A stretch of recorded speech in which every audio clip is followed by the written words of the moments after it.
Qui aurait pu croire qu'un jour ce serait le plus beau des cadeaux à offrir? Dans la famille Le Prévost, la fille, Océane, va bientôt fêter ses 18 ans et passer son permis. Et pour ses parents, la question ne se posait même pas. Voilà le véhicule est prêt, votre auto. Sa première voiture, ce devait être évidemment une Dacia. Océane est émue, mais le plus content, c'est Philippe, son père. C'est lui qui a déniché ce modèle. Il a payé 3 500 € pour cette voiture qui a 6 ans et 90 000 km au compteur. Vous la trouvez comment, vous, cette voiture? Très propre. Trouver quelque chose aussi propre à ce prix-là, vous me le montrez.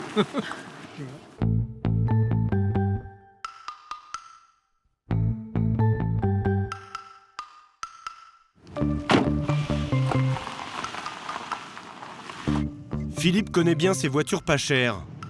Il a acheté sa première Dacia il y a 7 ans. Cet électricien qui travaille chez EDF s'en souvient encore. Avec Dacia, pour certaines familles, ça a permis d'acheter pour la première fois une voiture neuve, quoi. Et bien souvent, c'est leur première voiture neuve. Donc moi personnellement, ça a été le cas, quoi. Depuis, il en est devenu accro. L'an dernier, avec sa femme, ils se sont offerts le Duster, l'un des modèles les plus en vogue chez Dacia. Regardez dedans, il y a un siège auto et il reste encore de la place pour recevoir 2 personnes. Avant celle-ci, Philippe en a eu beaucoup d'autres. Donc celle-ci, si on fait le calcul, c'était la combien, Dacia? À tel point qu'il a du mal à s'y retrouver. La 6e. 6e Dacia. J'oublie celle d'occasion que j'avais achetée entre-temps, on va dire la 7e. C'est vraiment c'est la dernière. Et chez Philippe, quand une nouvelle Dacia arrive, c'est toujours un petit événement. Bon, bienvenue. Une de plus, une de plus. Car il n'est pas le seul dans la famille à rouler en Dacia. Son fils a la blanche, sa plus grande fille la rouge. Difficile d'échapper à la passion de celui qu'on appelle ici Papy Dacia.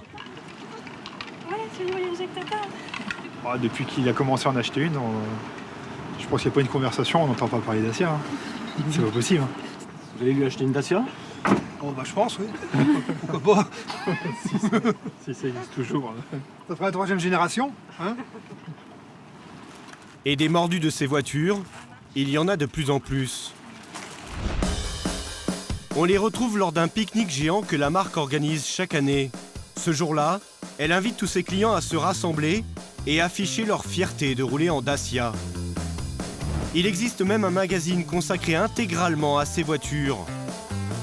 Dacia, c'est la 4e marque la plus vendue en France devant des poids lourds comme Ford et Volkswagen. Ce succès, c'est aussi celui du constructeur Renault. Il a surpris tout le monde il y a 17 ans en rachetant cette petite marque roumaine. Depuis, il a réussi à en faire le leader de la voiture discount, quitte à concurrencer ses propres modèles. La Dacia Sandero, par exemple, vendue à partir de 7 990 €, contre 13 700 pour l'équivalent chez Renault, la Clio. Comptez minimum 11 990 € pour ce Duster, contre près du double pour le 4JAR, 23 800 €. Et le plus surprenant pour une marque low cost, c'est que les Dacia sont régulièrement classés en tête des véhicules les plus fiables. Nous avons voulu soulever le capot des Dacia pour aller voir quels sont les secrets de leur prix si serré et comment cette marque a su conquérir le cœur des Français.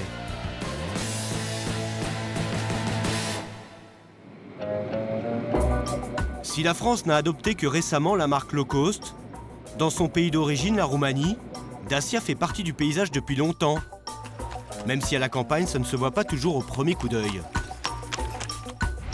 À Bucarest, la capitale, des Dacia on en croise à tous les coins de rue. C'est la marque préférée des chauffeurs de taxi, comme Viorel, qui roule en Dacia depuis 30 ans. Ce sont des voitures roumaines. Elles ne sont pas chères, elles sont fiables, surtout compte tenu de l'état des routes en Roumanie. J'ai roulé 500 000 km avec celle-là, et elle roule toujours aussi bien. Vous pouvez me montrer? Ouais, regardez. En Roumanie, Il n'y a pas que les vieux chauffeurs de taxi qui vantent les mérites des Dacia. À la télévision, dans cette publicité, des chanteuses célèbres donnent aussi de leur personne pour mettre en valeur les atouts de ces voitures. Mais l'histoire de Dacia démarre à une époque où ce n'était pas dans les mœurs d'exhiber des jolies filles sur les capots des véhicules. Tout commence à la fin des années 60. Nicolas Ceausescu est à la tête du pays. Il veut fabriquer une voiture populaire qui porterait le nom de Dacia, l'ancien nom de la Roumanie. Mais pour y arriver, il a besoin d'un partenaire. C'est Renault, à l'époque entreprise publique, qui est choisie. Et en 1968, le général de Gaulle vient en Roumanie ratifier le premier accord entre le constructeur français et Dacia. Nous sommes en très bonne voie pour une coopération étroite, particulièrement étroite, de la Roumanie et de la France.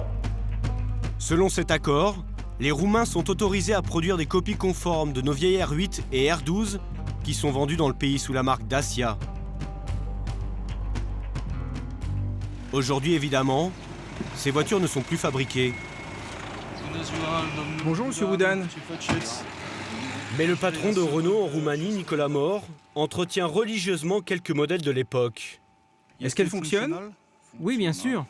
C'est exactement la même Renault 8 que celle qu'on avait en France, donc R8 Majeur 1100, qui était une version milieu de gamme de la Renault 8 de l'époque. Pendant 30 ans, les Roumains vont décliner ces R8 et ces R12 sous toutes les formes. Mais la chute du communisme en 1990 marque un coup d'arrêt. Le pays s'ouvre et les Dacia se retrouvent concurrencés par des voitures occidentales. Les ventes commencent à s'éroder dans le milieu des années 90. Et c'est là où le directeur général de l'époque, là, M. Stroé, se met à la recherche de partenaires possibles. À nouveau, Dacia se tourne vers le partenaire historique Renault.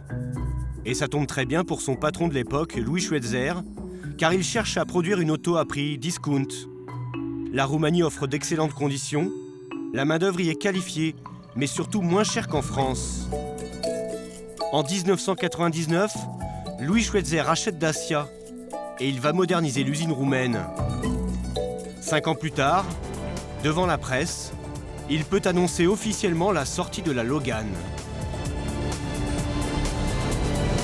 J'ai le plaisir de vous présenter Logan. Au départ, cette Logan n'était prévue que pour être vendue dans les pays émergents comme la Roumanie. Elle est d'ailleurs taillée pour affronter les mauvaises routes. Et son vaste coffre, adapté à une tradition bien roumaine. Quand on va tuer le cochon, on met le cochon dans la voiture, on l'amène chez soi et on le découpe. Donc il fallait qu'un cochon puisse rentrer dans le coffre. C'était dans le cahier des charges. C'était dans le cahier des charges. Absolument. Mais très vite, virage à 180 degrés. En 2005, surprise, Louis Schweitzer annonce l'arrivée de la Logan en France. Nous allons vendre à partir de juin prochain Logan en France, en Allemagne et puis progressivement dans les autres pays d'Europe occidentale. C'était quelque chose que nous n'avions pas prévu au départ.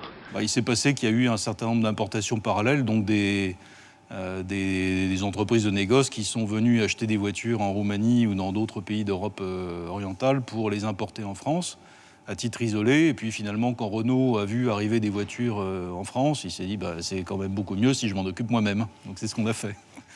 Et ça a marché. Et ça a marché. J'en ai même vendu une à mes beaux-parents la première année. Celle que la presse a présentée au départ comme la voiture du pauvre connaît un succès inattendu. 10 000 Logan sont vendus dès la première année. Les Français découvrent cette voiture, certes pas très sexy, mais à un prix défiant toute concurrence. 7 500 € pour une berline 5 places. 30% moins cher qu'une petite Twingo. 11 ans plus tard, les modèles n'ont plus rien à voir avec la Logan des débuts. À l'image du Duster qui n'a pas à rougir face à la concurrence, Dacia propose des modèles plus sexy mais à un prix toujours compétitif.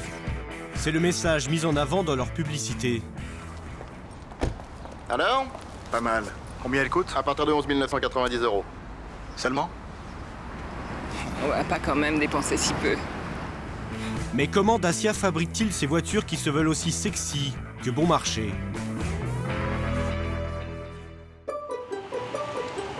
À Bucarest, la marque affiche tout de même un petit signe extérieur de richesse. C'est dans ce bâtiment bourgeois, autrefois le siège de l'ambassade de Suisse, que Dacia imagine ses voitures low cost. Ils sont une trentaine de designers, la plupart originaires d'Europe de l'Est, à plancher sur les nouveaux modèles. À leur tête, un Français, Jean-Philippe Salard. Très bien. Good. Mais n'allez pas croire que toutes les Dacia dessinées ici se retrouveront un jour dans la rue. Celle-ci, avec son allure futuriste, a peu de chances d'aboutir. Elle coûterait trop cher à produire.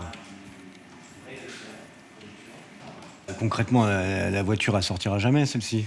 Telle qu'elle, non. Elle ne sortira pas. Il n'y a pas d'ambiguïté. Par contre, on est susceptible de reprendre quelques éléments stylistiques. Et pour les designers, dessiner ce type de voiture, c'est surtout une bonne bouffée d'oxygène. Le moyen de s'éclater un peu entre deux projets plus concrets. Car quand il s'agit de travailler sur un croquis qui a des chances d'aboutir, cette fois-ci, il n'y a plus de place pour la fantaisie. Dacia fait la chasse aux dépenses inutiles. Et ça peut tourner au casse-tête pour les designers. Comme Thomas, un Français qui travaille au centre depuis 2 ans. On ne peut pas forcément multiplier le nombre de pièces, évidemment. Rajouter des chromes, des choses comme ça. C'est quoi le chrome? Des pièces de décoration autour des vitres. Donc toutes ces pièces à intégrer, ça fait des coûts supplémentaires. Et ça, c'est interdit? Sur la Logan, à l'époque, c'était interdit, oui. Donc ça n'empêche pas qu'on a travaillé le chrome, on a mis du chrome, mais sur d'autres parties du véhicule. Par exemple, on a privilégié la face avant, qui permet de juger au premier coup d'œil si la voiture a un beau regard, si elle est réussie. Donc on met plus d'argent sur la face avant que sur les côtés? Alors, il faut arbitrer. Ah ouais, on fait des choix, puisqu'on sait qu'on ne peut pas se disperser et dépenser sans compter. Ça se négocie à quelques euros près? Ah oui, chez Dacia, 1 euro est 1 euro. Oui. Vraiment? Oui. Faire un maximum d'effets avec un minimum d'euros. Ce principe n'inspire pas seulement les designers. Cette logique est poussée à fond à tous les stades de la conception. À 1 heure du centre de Bucarest, le centre de recherche du groupe. Dès l'entrée, le message est clairement affiché.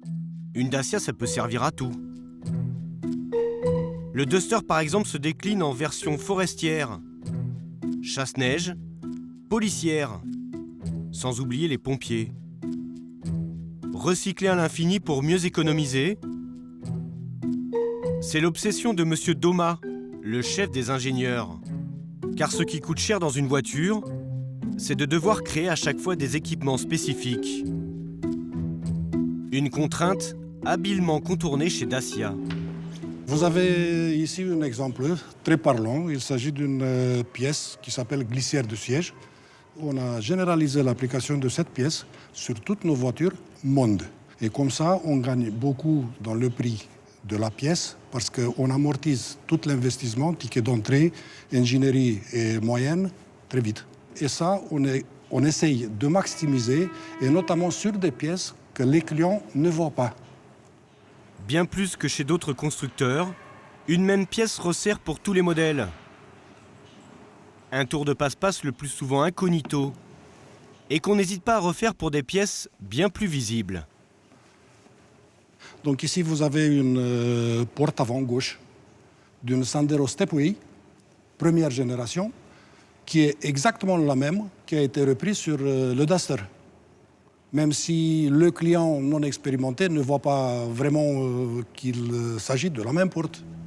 Donc l'ensemble du design de la voiture le cache. Des mêmes pièces, d'un modèle à l'autre, ça fait encore gagner des euros.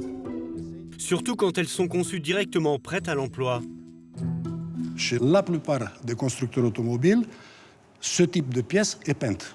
Chez nous, elle n'est pas peinte. Elle est teintée masse. C'est quoi teinté masse? Donc c'est la matière première qui a une certaine granule à l'intérieur qui donne la couleur. Et ça fait baisser aussi le prix de la pièce. De combien? Ça dépend de la pièce, de la grandeur de la pièce. Peut-être 10% ou 15%. Pas de petites économies chez Dacia.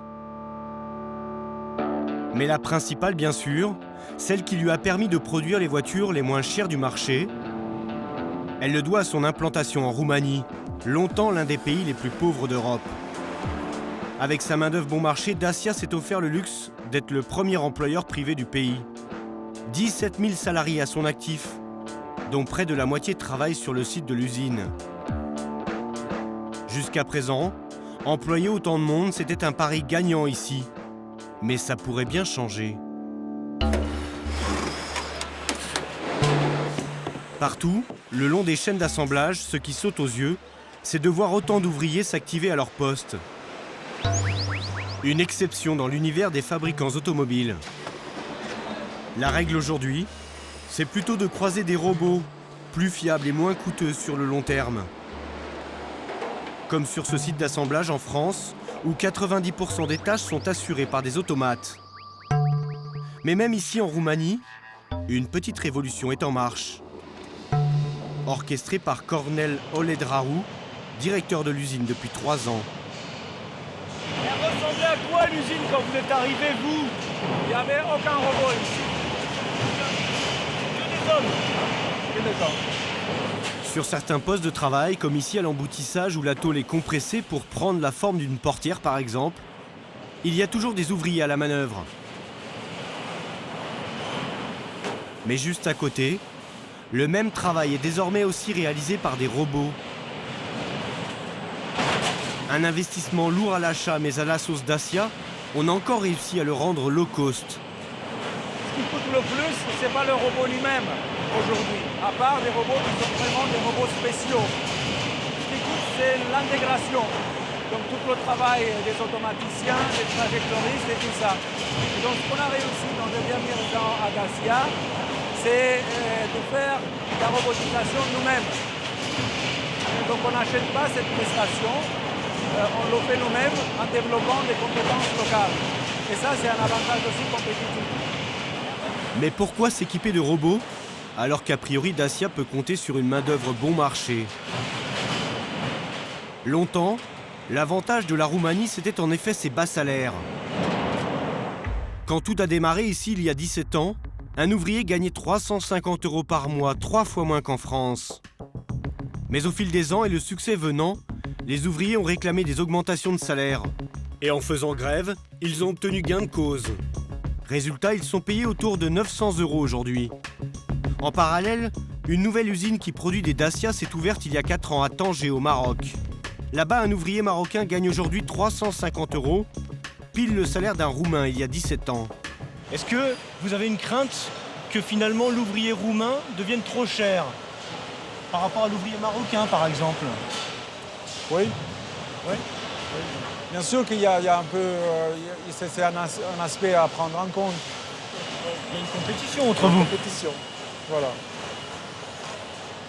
Dur. Pour l'instant, on fait la course en tête. Des robots plutôt que des ouvriers pour contrer la concurrence de Tanger. C'est sans doute ce que l'avenir réserve ici aussi. Dans 4 ans, ces automates qui ne font pas grève et ne réclament pas d'augmentation devraient effectuer 20% des tâches, 4 fois plus qu'aujourd'hui. La recette Dacia, c'est donc une succession de petites économies. Sur les modèles d'abord, il y en a 2 fois moins chez Dacia que chez Renault par exemple. Autant de coûts de recherche et développement, ingénierie et marketing en moins. Autres économies, sur les pièces, elles sont moins nombreuses sur une Dacia que sur un véhicule classique. L'électronique par exemple est sur certains modèles réduite au strict minimum. Un bon nombre de pièces de la voiture servent aussi sur différents modèles. La mécanique aussi, comme les moteurs, a été récupérée au grand frère Renault. Enfin, il reste bien sûr le coût de la main-d'œuvre, qui est maîtrisé. Ces ingrédients mis bout à bout permettraient à Dacia de sortir de leur usine des modèles environ 30% moins chers que leur équivalent chez Renault. Fabriquer des voitures pas chères, c'est une chose. Encore faut-il réussir à les vendre. S'agissant d'automobiles, une marque roumaine qui propose des prix trop bas, a priori ça ne rassure pas forcément le client. La solution toute trouvée, c'est de s'appuyer encore une fois sur le grand frère Renault, bien connu des Français et au réseau bien implanté. Quand on veut acheter une Dacia, c'est donc souvent dans une concession de la marque aux losanges qu'on s'adresse. Comme ici à Dreux, chez Philippe Chanoine, un concessionnaire qui vend les 2 marques. Dans son showroom, on soigne les petits détails. On ne s'est pas vu ce matin. Ça va? Bonjour. Éclairage étudié pour mettre en valeur les voitures, personnel qui bichonne les carrosseries et des petits plus pour faire patienter les clients et leurs enfants. C'est pour que le client retrouve une ambiance Renault avec quand même des nouvelles technologies, des tablettes, une partie attente client avec des messages télévisuels. Mais ne cherchez pas de Dacia ici. Pour différencier les deux marques, de plus en plus de concessionnaires les vendent dans un hall à part. Chez Philippe Chanoine, ce hall est situé 200 mètres plus loin. Et il n'a pas du tout la même allure. Là, par exemple, on n'a pas de faux plafond, on voit quand même le bardage. On n'a pas tout l'environnement, on va à l'essentiel. Ce hall a coûté 2 fois moins cher que celui de Renault. Du coup, la déco est un peu plus minimaliste. Et pour patienter, pas de tablette, juste de vieux magazines. Quant au café offert, il est plus basique. Chez Renault, ils ont des Nespresso. Oui, mais nous, c'est que 30 centimes. La capsule, ça vaut plus que 30 centimes. Adrien est l'un des 2 vendeurs de la concession. Tous les jours, il a face à lui des clients qui veulent dépenser le moins possible. Celui-ci a repéré un modèle à 7 990 €. Mais à ce tarif-là, il ne faut pas être très exigeant. Ça va, ça vous paraît clair? Là, qu'est-ce que vous avez pour ce prix-là? Vous savez Rien. Vitre électrique? Non, je crois pas. Non, vitre manuelle. Pas de clim? Pas de climatisation. Bon, dans le coin, ça va. Il a la ventilation classique. Alors je pense que... Après, si c'est suffisant pour le client, après, il ne veut pas se perdre dans beaucoup d'équipements ou de suroptions, si c'est pas ce qu'il recherche. Non, mais c'est clair. Sur chaque Dacia, Philippe Chanoine ne touche que 5% du prix de la transaction. Bonjour, monsieur Chanoine. C'est 2 fois moins que quand il vend une Renault. Comment ça s'est passé la journée là? Du coup, pour rentabiliser sa concession, il a une stratégie. Faire sous le coude. Donc, Plus on vend cher, plus on gagne. Donc c'est le principe. Alors on attire le client effectivement en lui disant si vous voulez, on a un véhicule à moins de 9 000 €. Et puis après, on lui propose, mais c'est lui qui décide toujours, des possibilités d'augmenter le prix via une prestation supplémentaire. Il a donc tout intérêt à vendre des voitures avec des équipements. Et pour faire basculer le client hésitant, Adrien a un argument massu. 18 200 €. Les délais de livraison. Si je veux un Duster de base à 11 990 €, je vais devoir attendre combien de temps pour l'avoir? Vous attendez 4 mois en moyenne. 4 mois en moyenne? Oui. Donc ça, c'est le délai moyen de production. Alors qu'avec tous les équipements, je vais attendre? Vous attendez une semaine. Là, j'en ai énormément en stock. Donc après, c'est ça aussi qui peut décider le client. Un client qui a besoin assez rapidement de la voiture, avec les équipements comme celui-là, ça peut aider à la décision. Brigitte, 57 ans, a justement craqué pour un nouveau modèle, mieux équipé que son ancienne Dacia qu'elle avait depuis 3 ans. Vous voyez, il y a une nouvelle broderie qui a été faite. Oui, il y a des petits boutons en plus. Voilà, c'est ça. Donc. Régulateur de vitesse, vitres électriques, Bluetooth, GPS et radar de recul. Même mieux équipé, l'intérieur reste tout de même sommaire. Brigitte a aussi choisi ce modèle pour son look plus baroudeur. Au niveau de la couleur, du coup, ça oui, ça c'est vous bon, convient? c'est très bien. En version de base, cette voiture diesel coûte 11 000 €. Mais pour le style et les équipements supplémentaires... Je vais vous laisser vous installer, Madame Baumard. Brigitte a dû rajouter 6 000 €. Je me suis fait un petit plaisir. Donc, et ça reste encore raisonnable. Et là, vous essayez pas de négocier le prix? Il nous a déjà fait une bonne reprise sur notre véhicule. Donc je crois qu'il ne faut pas trop exagérer. Du fait de notre marge qui est plutôt réduite, on peut pas offrir, on n'a pas des accessoires à offrir aux clients, on n'a pas cette possibilité par rapport à la marge. Il n'y a pas de ristourne chez Dacia? Et non, il n'y en a pas. Dans toutes les concessions, donc on a la même politique, puisque le constructeur se bat tous les jours pour avoir un prix le moins cher du marché. Jusqu'à présent, cette stratégie a bien fonctionné. Les modèles Dacia représentent aujourd'hui 40% des ventes de chez Renault et lui assurent une rente confortable. On parle d'une marge nette de 10%. Pari réussi donc dans le low cost. Mais Renault a décidé de frapper encore plus fort. Cette fois-ci en Inde, non pas avec des tuk-tuk, mais avec cette petite voiture rouge, la Kwid. Renault voudrait-il refaire le coup de la Logan? Le prix de cette citadine, 3 700 €, moins cher que n'importe quelle Dacia. Et comme la Logan à ses débuts, ne cherchez pas la Kwid en France, elle est vendue pour l'instant uniquement ici. Sa sortie a été annoncée en grande pompe l'an dernier par le PDG de Renault lui-même, Carlos Ghosn. La Kwid offre à la fois du design, du confort et de la technologie. Et tout cela pour un prix très abordable. Du coup, dans les concessions Renault, ça ne désemplit pas. La Kwid attire de nouveaux clients qui n'imaginaient pas pouvoir s'offrir un jour une voiture neuve. Comme Bupender, il a 28 ans, il est agent immobilier. Pour son premier achat, il inspecte tout dans les moindres détails. Regardez les pneus, la voiture est pas trop basse. Non, elle est vraiment belle. Le capot, les phares, tout est beau. Si le modèle de base est à 3 700 €, Bupender lui est intéressé par un modèle plus haut de gamme, à 4 800 €, qui est équipé d'un GPS. Dans les autres petites voitures comme celle-ci, vous n'avez pas autant d'options. Et le moteur est souvent à l'arrière. Elles ne sont pas confortables. Cette voiture l'est vraiment. Elle est meilleure que toutes ses concurrentes. Pour réduire au maximum ses coûts de production, Renault fait fabriquer 98% des pièces de la voiture en Inde, où la main-d'œuvre est très bon marché. Commercialisée depuis 5 mois, la Kwid a déjà été vendue à 100 000 exemplaires. Et Bupender fait maintenant lui aussi partie de ses nouveaux propriétaires.